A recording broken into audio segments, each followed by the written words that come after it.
You're watching The Experience, Comic Culture and Sales, streaming live daily to Facebook, YouTube, Twitch, and Twitter.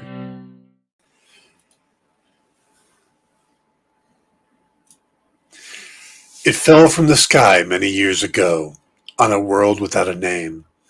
I picked it up and butchered my first god. And then as I stood there, baptized in their blood, a question formed in my simple little brain. I wondered if there was more. Stay tuned for the Dan Wickline Show.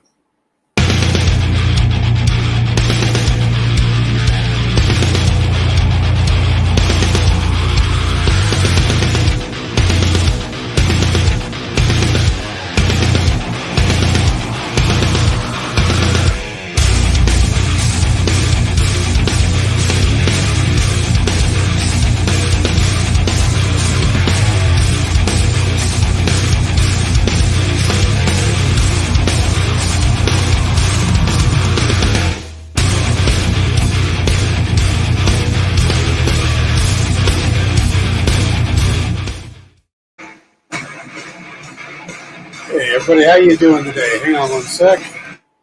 There we go. Had a little reverb going on there. All right, folks, welcome to the Dan Wickline Show here on The Experience. Good to see Richard and Kyle and Cool Gamer already here. Kyle says, I feel burdened with glorious purpose to the most mediocre comments today. Hey, Kyle, you want to come on now and do your thing? Kyle, you managed to get off the blow-up mattress. Yeah, he was able to get the blow-up mattress, but they did was they overinflated it and it popped him up. So, okay. So Kyle's going to come on a little later in the show. He's at the drive-thru right now. He's got something he wants to plug, but all right, I'm going to get serious for a moment, then we're going to get into the main show. Main show, we're going to break down the whole Gore the God Butcher. That's the quote I started with. But the first thing I wanted to address today was what's on everybody's mind is the shooting yesterday in Texas. All of our hearts are broken over this horrific tragedy, both for the death of the 19 children and 2 adults and all those that are wounded, but also for the family and friends of the victims whose lives are now irrevocably changed. It's not my goal here to get political. It's not what you tune in for here. But it's far past time for people to... It's far past the time of people doing... They harden their views immediately. They harden their views. They go to the right. They go to the left. We have to put aside those political ideologies and sit down in a room and figure out what can be done to stop this. This doesn't happen in other nations. Only here in the U.S. It's time to get our leaders to have a conversation based on making things better. And if they're not willing to talk, it's time to get better leaders.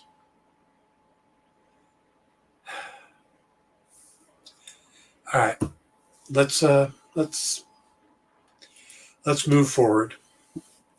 All right. Let's go on to one of our first topics.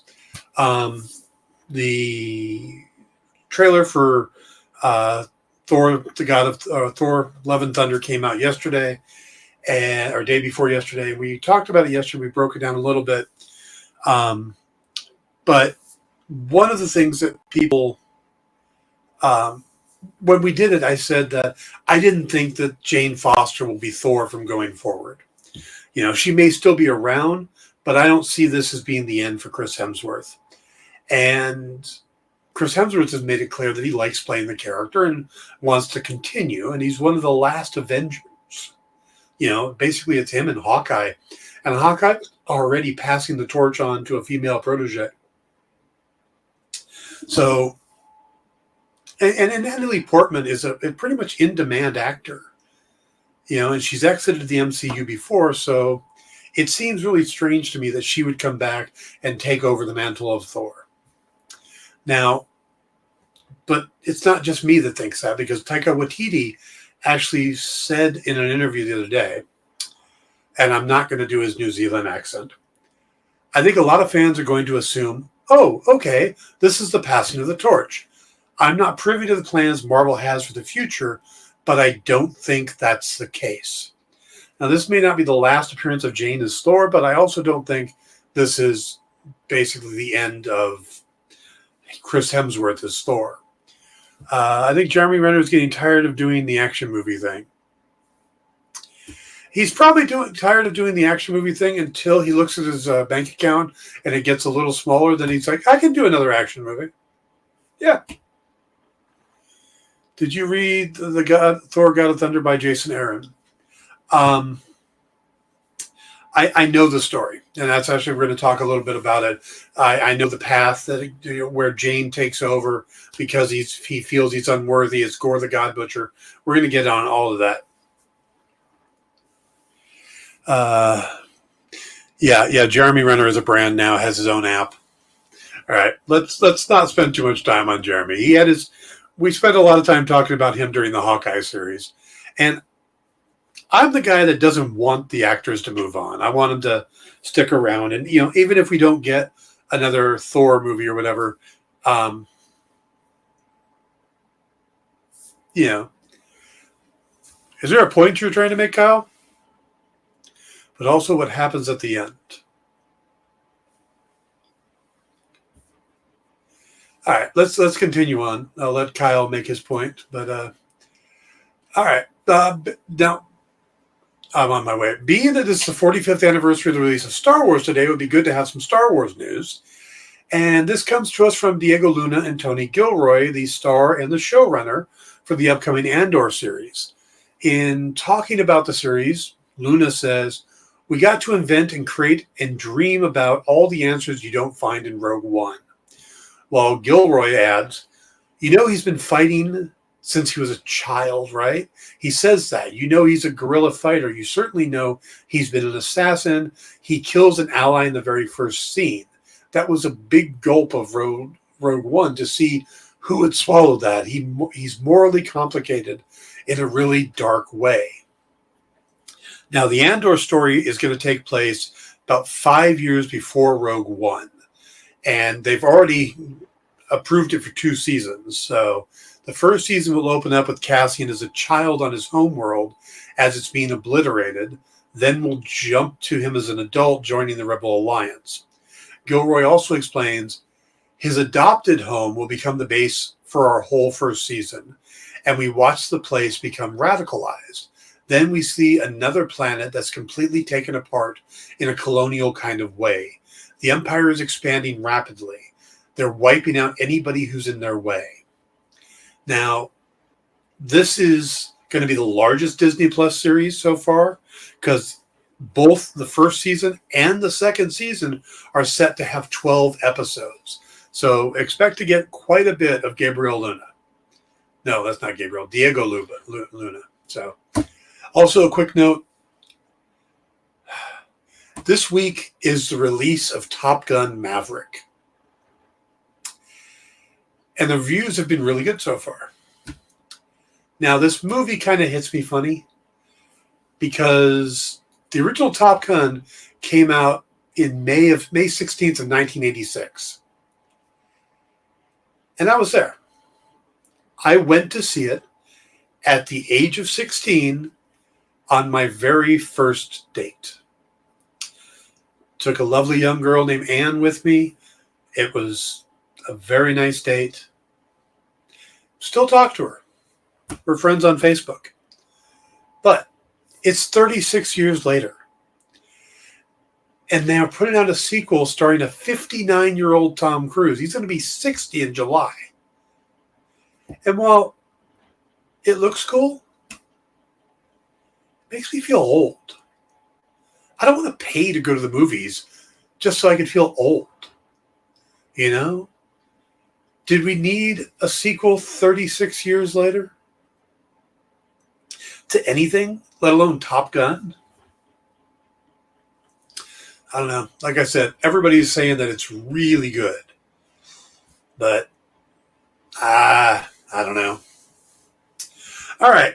You know what? I think we're going to take our first break early. That way I can Thank you, Jay. This country is poisoning itself on 80s nostalgia. Oh my God, it is. Before when Stranger Things came out, everybody was like, "Oh my God, Stranger Things, Stranger Things." But just about everybody I was talking to about Stranger Things wasn't that age in the 80s. You know, all these people were like looking back at the 80s going, "Oh, how cool." But they weren't in the 80s at that age. I grew up in that age, and it was like they took all the extremes of the 80s and condensed them into one little show and tried to make it feel nostalgic. And what it did feel like was just absolute overflow. Complete and utter overflow or overlord. You didn't need all that crap. All right, Kyle is here now, and he wants to plug something. So we're going to bring Kyle on. Hello. Kyle, your picture is clearer in your car than it has been on the shows the last couple of weeks. Well, that's because I'm not at home and using my third backup, webcam. Uh-huh. And what did you get to eat? An overpriced chicken patty. There's more in the bag, but this is what I can eat and drive. You're broadcasting while driving. And eating. Jesus, man. Sometimes you have to quadruple task. Can you go ahead and get into an accident? Because I think that would really up the viewership. Right. We'll go viral, Right. Did you bring enough food for all the rest of us?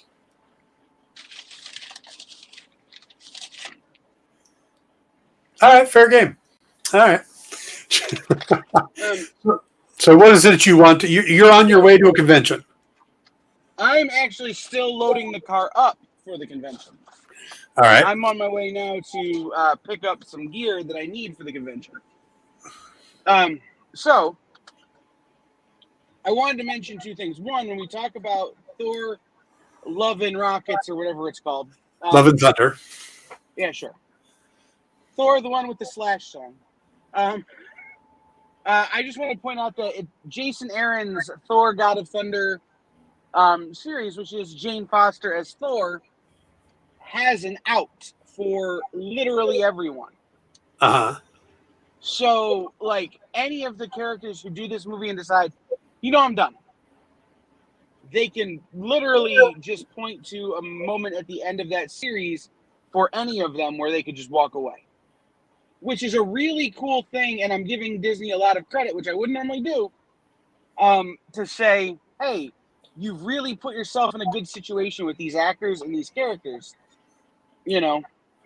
Going forward. Like, it gives them a lot of outs, you're sitting on a 2-4-5 at the poker table, all suited, you got a lot of outs.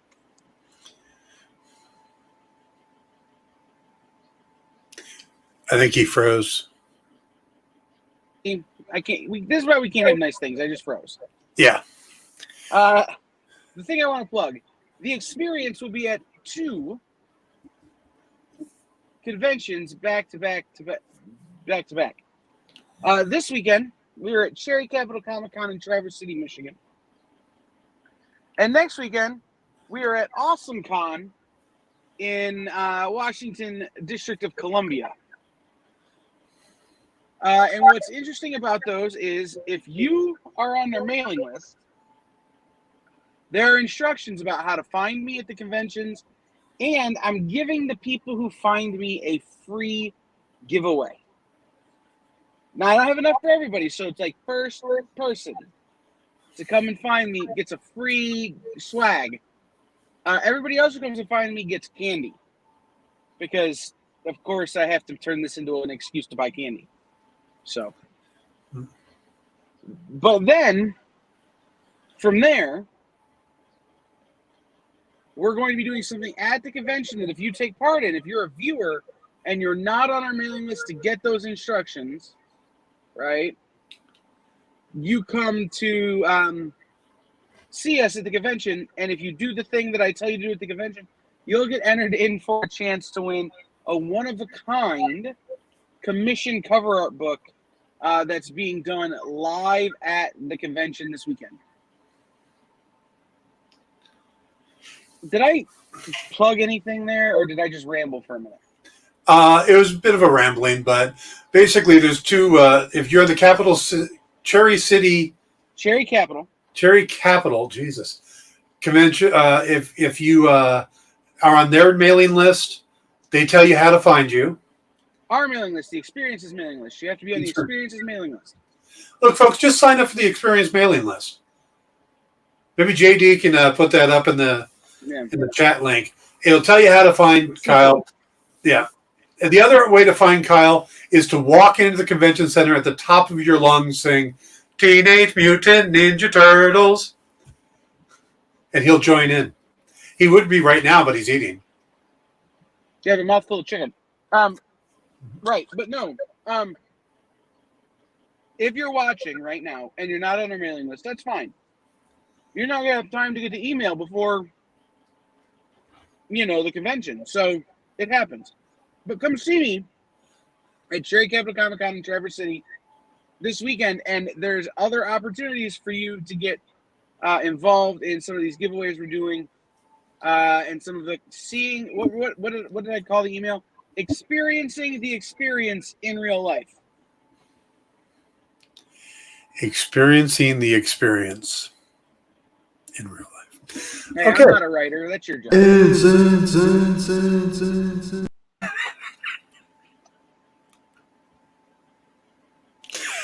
All right, folks. So you want to go and finish your lunch now? I actually have to load up a PA system right now. A mouthful of Kyle and cars sounds like it would make for a great segment. So just randomly, that's from now on during my show, you should pop in from drive-thrus. We're going to have to increase the budget of this show, Dan. Me going through the drive-thru is never cheap.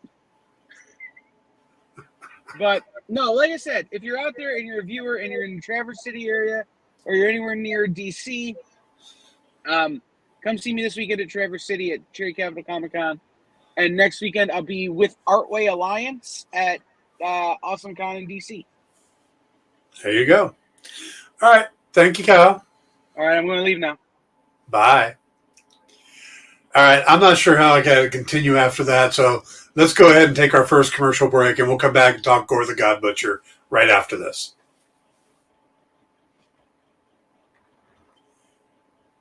JD?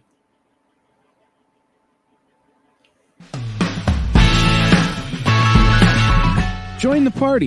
Head over to our link tree to find all the links for everywhere the experience is all the time.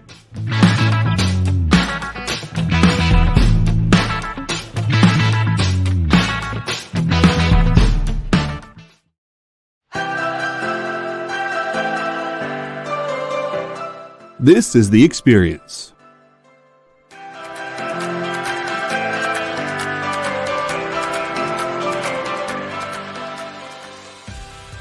Good afternoon, everybody. Hey there. Hi there. Ho there. You're as welcome as can be. Hi, I'm Nancy McCann. Welcome to Friday Night Live on The Experience. Welcome, everybody. It's Fat Jack's Comic Crypt. Brendan, Al, Jason, hanging out. There I am. Welcome back to Kicking It with Henry, folks. I am your host, Henry Kumpa. It's great to be here with you guys. So we are going to talk about books that are in stores this week. Hi, everybody, and welcome to Mishmash. Hello, and welcome to the Black Comics Universe, presented by Peep Game Comics. And you gotta love it that the first people in to minute to skim it are creators. Up, everybody! Welcome to another Wednesday Warriors. My name is Joey Galvez, and this is my pal Ambrosia. Hey, everybody! Welcome to Space Cadet. Hey! What's up? Welcome, everyone, for another episode of I Must Ask You a Question. Hi, everybody, welcome to Nerd News Now. Hey, this is Rex. Welcome to Comic Collectibles. Hey, hello, all you happy people. Welcome to the Dan Wickline Show. Hi, everybody, and welcome. This is the crazy show that we do on Thursdays called What's in the Box? What's in the Box? Comic culture and sales.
Hey everybody, welcome back to the Dan Wickline Show here on The Experience.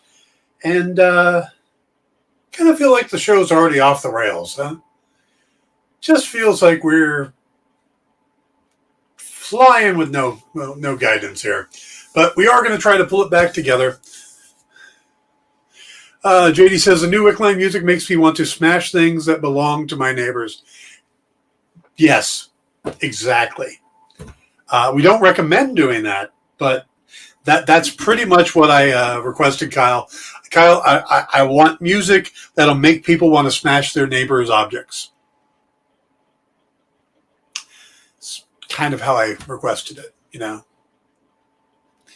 The show had rails. Well, you know, sort of. Maybe thin rails. Easy to hop off of, you know. Flying with no guidance, partying with no rubbers, you know. I saw somebody talking about train of thought the other day, and they explained that they had 4 trains of thought that were running on the same track and kind of flying around each other, and hopefully they do the switchboards properly. And I was thinking, you know, I'm kind of that same way, except instead of trains, I've got those little carts that you push up and down on to make go. I've got about 7 of those.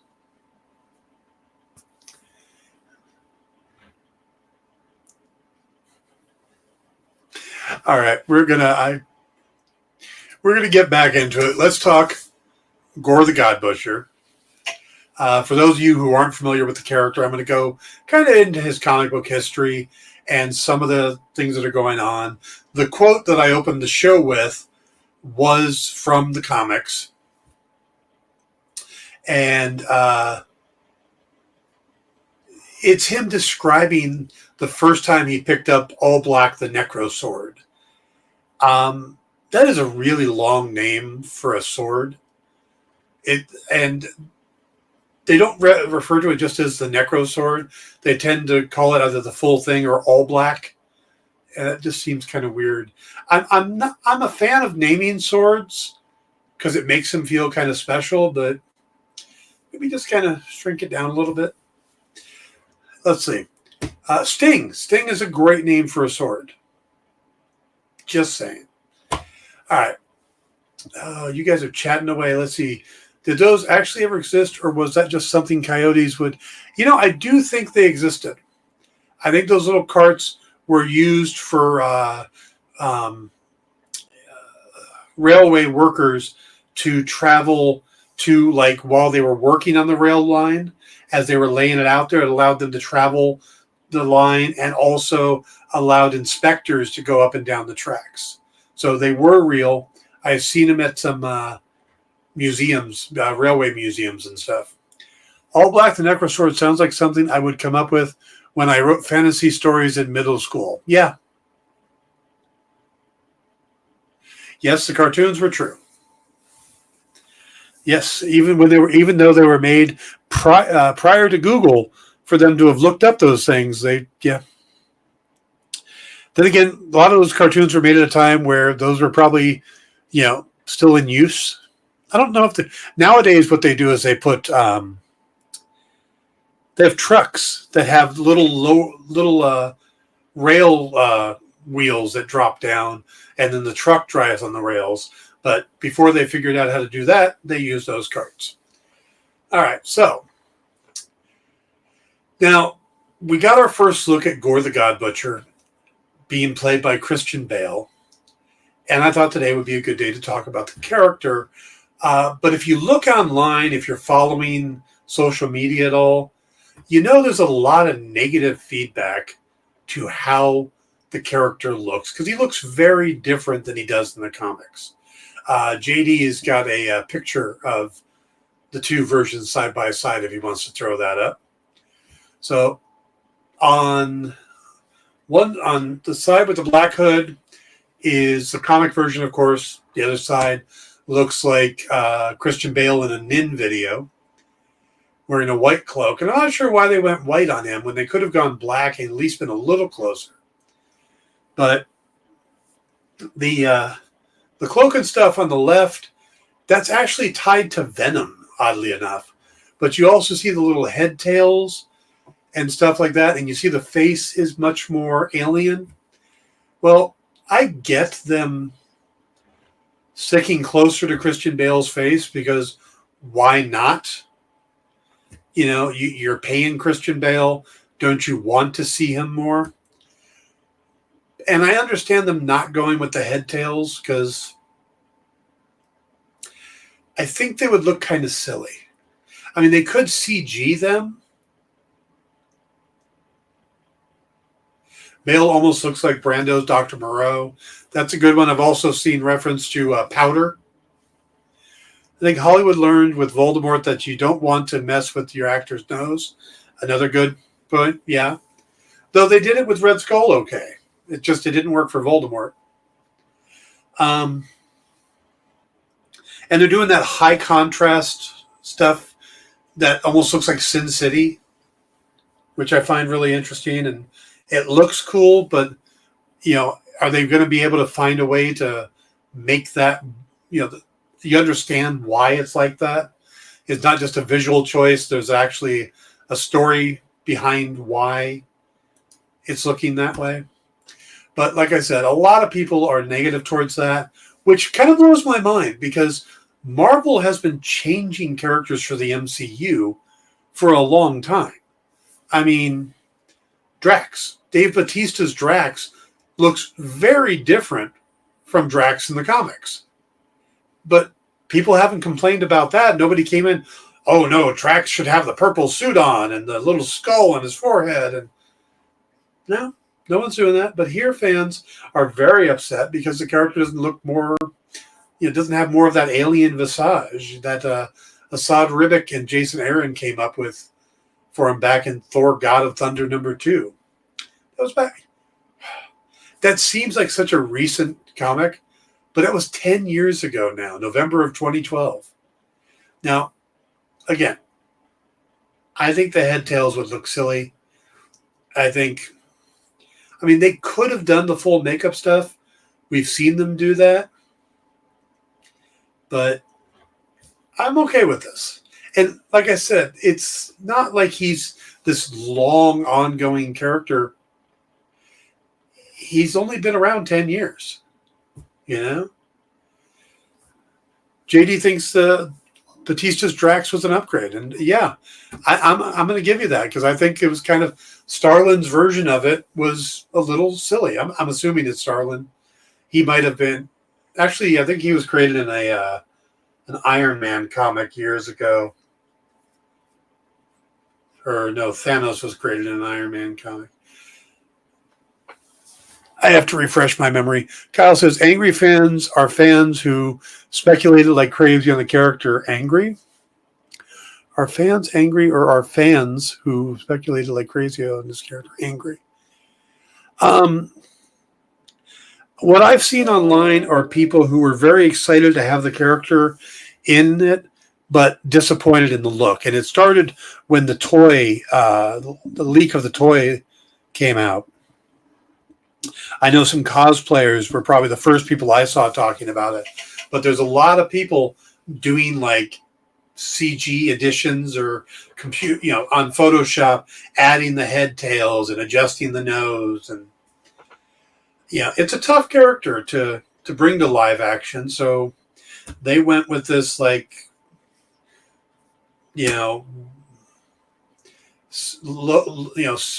desaturated monk look that he's got. They could have CG'd him like Thanos, I suppose. I bet that Bale prefers not to motion capture, though. He seems like a guy who would be particular about that. Yeah. Remember X-Men Apocalypse? Yeah, good call. Right there. I think that's the answer. Anybody who says, oh, he should look more like the character in the comics, remember X-Men Apocalypse? Good answer there. All right. Let's go ahead and break down who Gore is in the comics and get us ready for the film, okay? He was born on an unnamed planet, which I always find funny. It's like, wait, what do you mean it's unnamed? That society didn't name their planet? Normally you at least get the star designation and planet number. I was going to say you could have done him like they did Cad Bane in Book of Mandalorian, but then you don't need Bale. Yeah, exactly. You've got Bale. So, all right. So, unnamed planet. And he lived in poverty. He was on the verge of starvation every day of his life. And his parents taught him to trust the gods and pray to them regularly.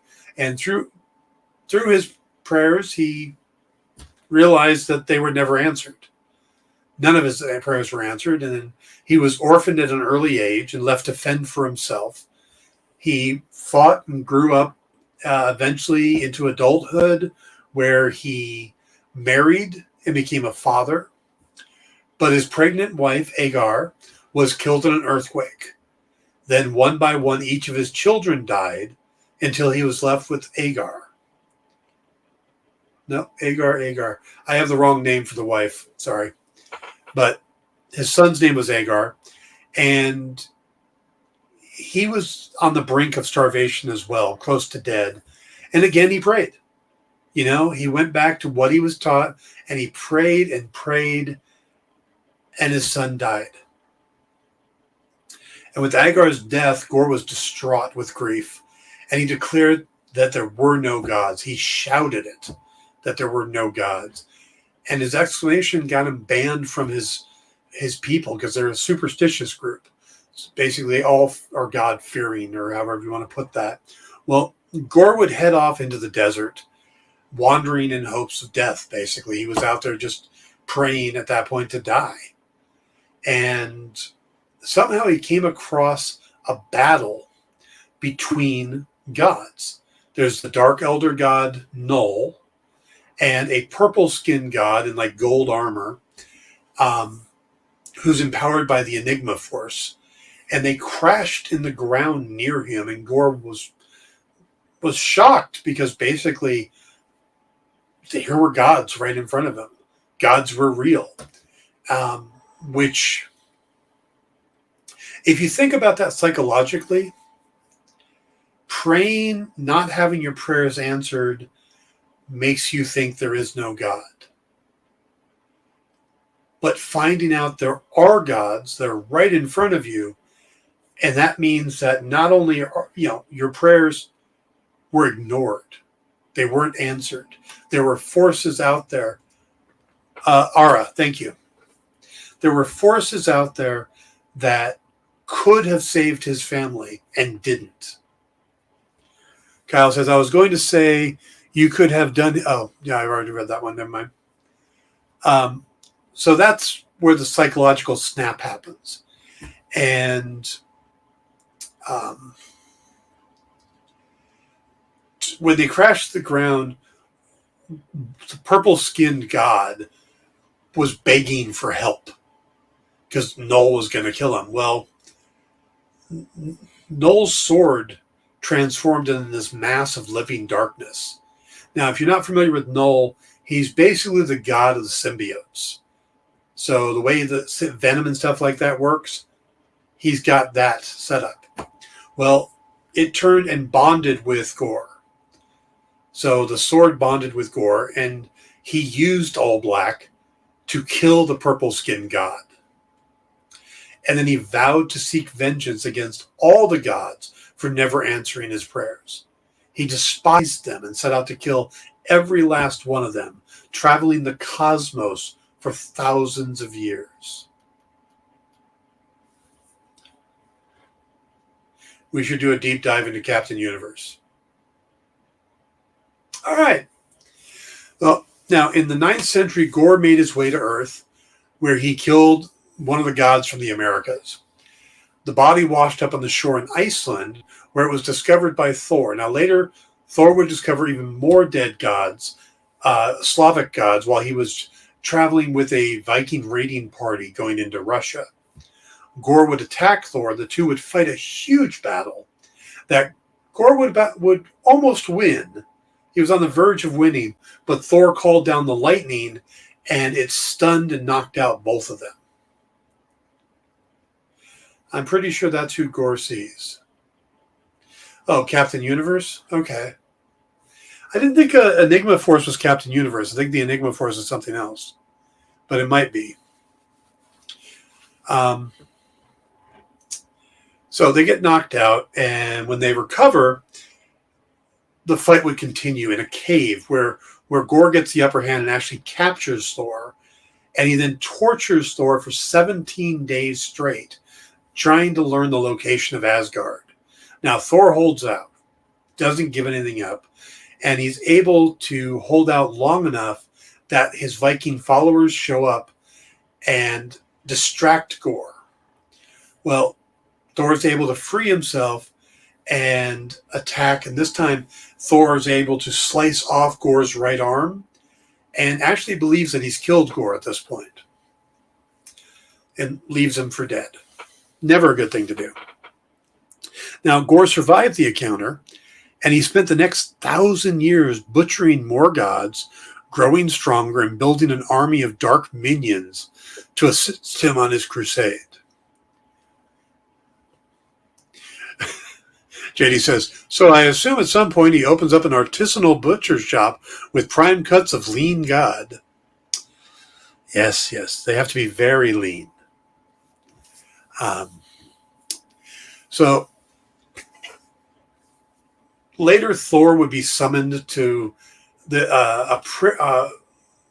basically a prayer summoned him to a world without gods. And now it's not because they didn't have gods; they did, but they were all slaughtered. And Thor recognized Gore's handiwork. Now the Thunder God goes back to that cave looking for Gore. And while all that's happening, Gore is actually attacking another god named Kronix. And because he wants to lay claims to the pool of forevers, so he could use the blood of the time god to travel to Time Stream. With this ability, Gore goes back to the beginning of the universe and slays one of the first elder gods when it's still an infant and takes its heart as a trophy. He then travels to the future and arrives at Earth 14412 and claims it as his new base of operations. It's a desolate world. That's hipster Gore. That's a different part of the multiverse there when it's gentrified, right? So he's got this base of operation now, and what he does is he starts capturing gods. Instead of just killing them, he starts capturing them and enslaving them. And what he does is he makes them he uses these gods to mine broken planets and cores of stars, all to get material to build what he calls the God Bomb. And his intention is to exterminate all gods across the entirety of the time stream. He also uses the symbiote power that he gets from the All Black to create these constructs of his wife and son.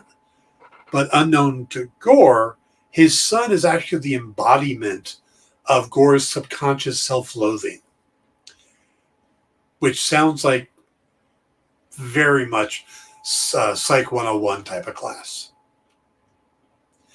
I've taken all my self-loathing and I've put it into this construct over here, and now I'm a whole person. Now, after arriving,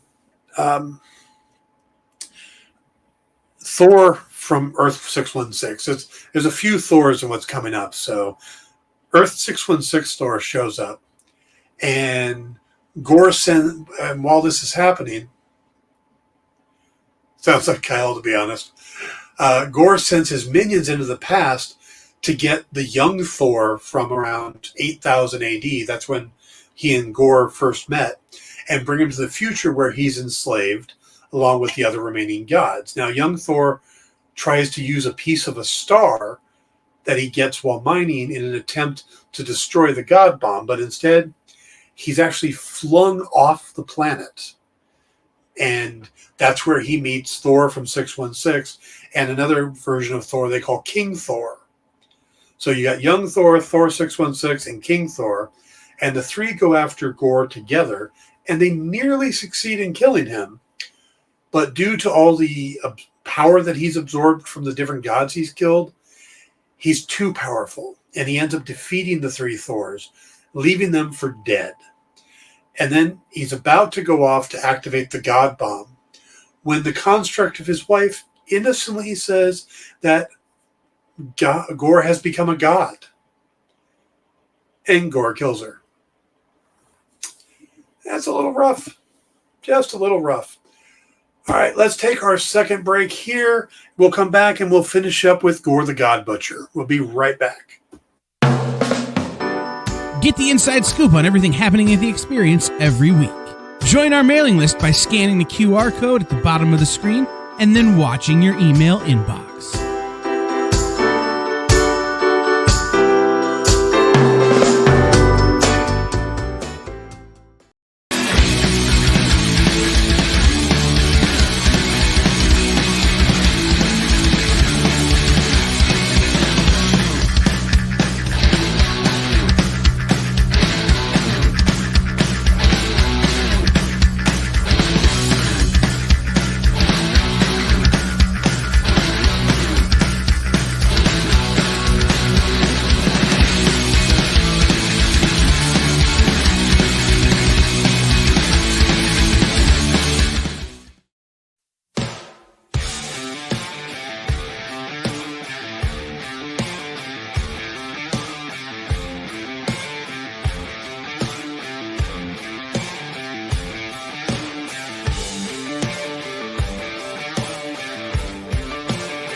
Hey everybody, welcome back to the Dan Wickline Show here on The Experience. We're talking Gore the God Butcher.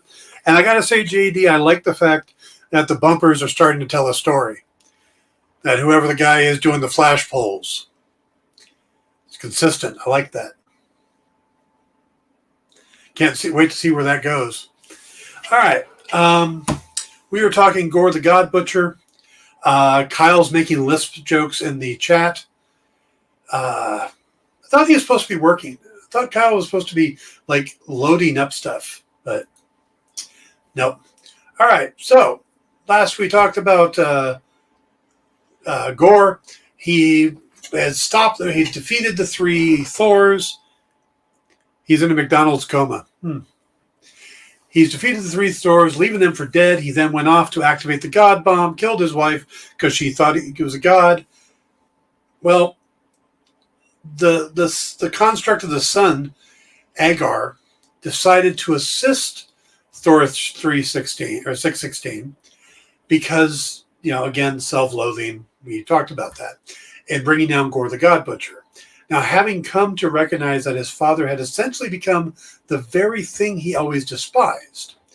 Now, he charged by the prayers of his son. So basically, Agar started praying to Thor.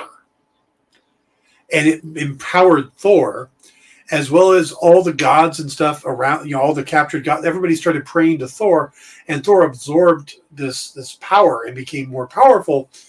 But he also absorbed the God Bomb and the Necro Sword. Using its power, Thor was able to weaken Gore, with Agar denouncing Gore as the god of hypocrisy, before Thor's past self finally killed him. So basically, Agar was crucial in defeating Gore, but Gore created him, so that really kind of sucks. But Gore continued to affect Thor even afterward. Doctor Who season 3 finale sounds like.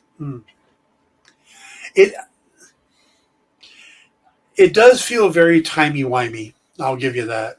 Now, Gore, this story plays a major part in what happens next to Thor. Thor becomes unworthy. And the reason Thor becomes unworthy is because all the stuff that Gore said got into Thor's brain. And then Nick Fury walked up and whispered in his ear, he's right. And at that point, Thor, like I said, became unworthy. He couldn't lift Mjolnir anymore. And of course, while all of that was happening, Mjolnir went to Jane Foster.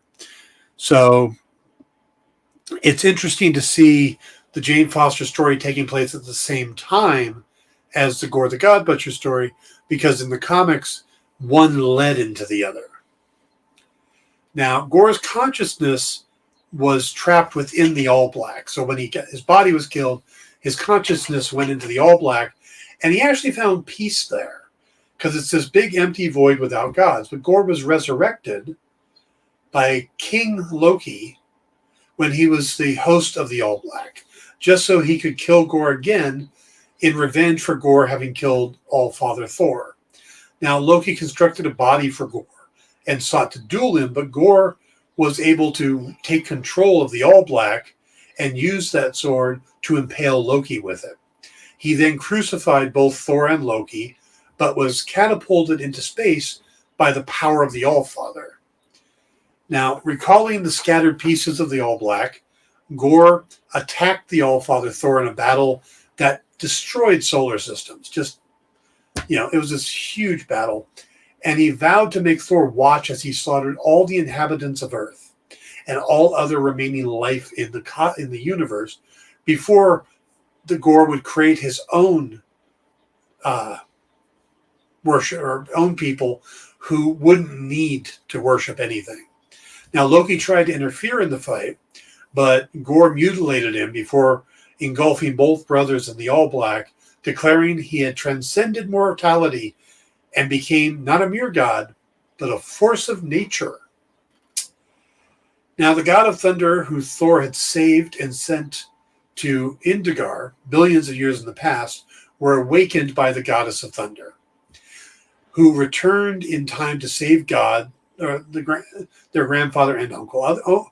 Overwhelmed, Gore was decapitated by Atli Wodendatter, but revealed that his body had been a constructed manifestation of the All Black symbiote, like we knew from King Loki, which he used to infect the very universe itself over the course of the fight. Now, Gore tried to devour Thor by manifesting a black hole, but was distracted again by King Loki, who told him every heroic deed Thor had ever performed, which bought time for Thor to unleash the full might of the god Tempest from within Mjolnir, destroying the all-black symbiote completely. Now, he restored, in all of this, Gor's life was restored as a mortal, but he was left with no memory and kind of insane. And he was taken in by the Sky Lords of Indigar to live out the remaining days in peace. That's pretty much the story of Gor the God Butcher.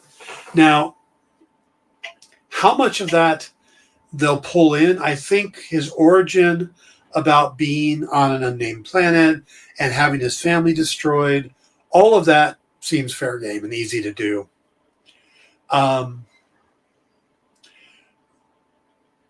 Will they bring in multiple Thors to fight him?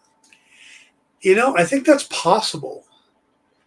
Because if you've noticed in the trailer, Thor wears a lot of different outfits. And there's the time where he's, throws the hammer, or he tries to grab Mjolnir when it's in front of him, and it flies back to Jane. And he's dressed in one outfit. And then in a second later, he goes, Jane? And he's wearing this big helmet, and he's wearing like the Walt Simonson armor Thor.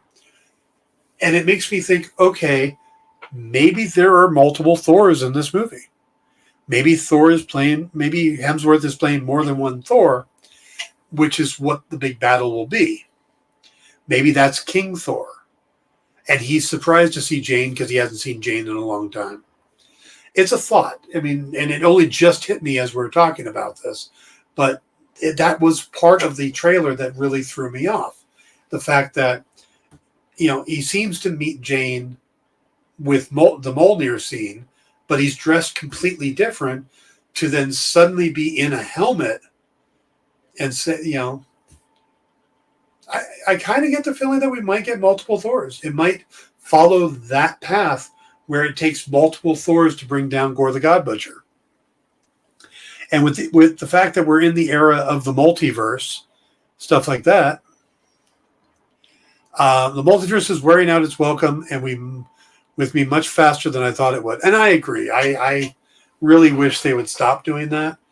But then this is specifically what the comic did, so I could see them following it. But I don't know. Like I said, I didn't think any of that until just now while talking about it and realizing there is that scene with him in the helmet where he's surprised to see Jane, which doesn't seem to fit everything else we see. So maybe that's older Thor.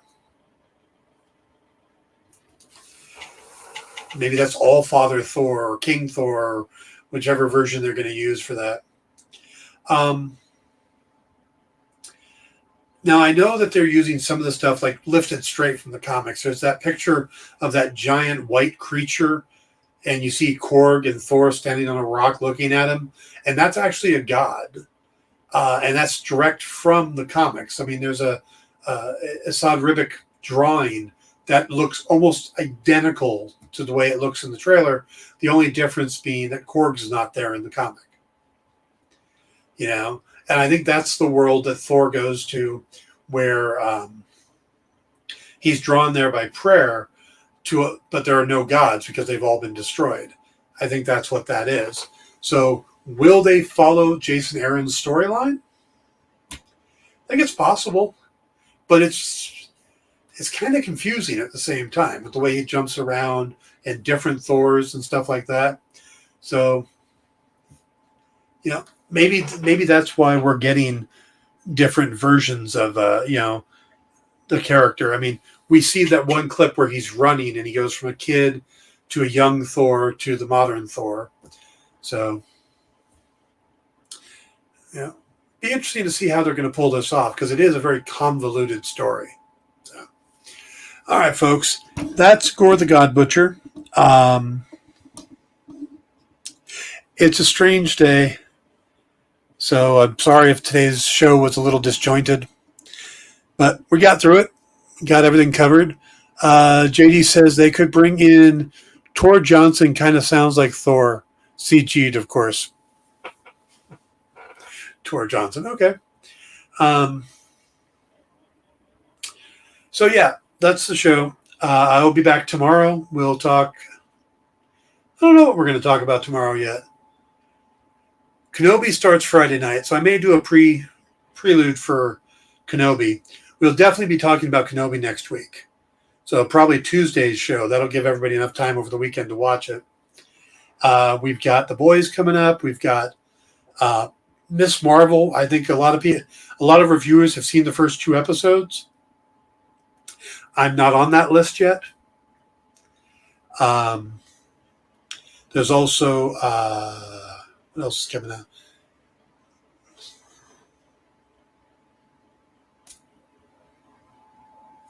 A couple other series. I'm trying to remember what they are, but they're slipping my mind. I know we're going to get Only Murders in the Building by the end, and then early July we get Thor. So there's a lot of good stuff coming up. We're going to have lots to cover. Could do a Top Gun primer for kids. If I did that, I would have to try to sing now I've had. No, that's the wrong one. You've Lost That Love and Feeling. But no, I don't. We'll think about it. All right, guys. Have a good night. Stick around for, let's see, it's Wednesday. So Comics Collectibles with Rex and John. I happen to know that they've got, I've got the list right here. Some of the books they've got. They have an Action Comics 1000 1960s variant that's CGC graded. They have books signed by Adam Kubert, James Tinian IV, Frank Miller, and J.G. Jones. They have some commissioned cover art by Ken Hazer, both for Venom and Green Lantern. And they have John Carter of Mars 2, the John Royal Virgin cover, which is a pretty badass cover. So that's just some of the stuff that they've got coming up on Dynamic Forces Wednesday night, Comics Collectibles, Rex and John, whatever you want to call that show. And that will be starting up in just a minute. So stick around for that and for the rest of the shows tonight. And we'll talk again tomorrow. Have a good evening, everybody. Good night.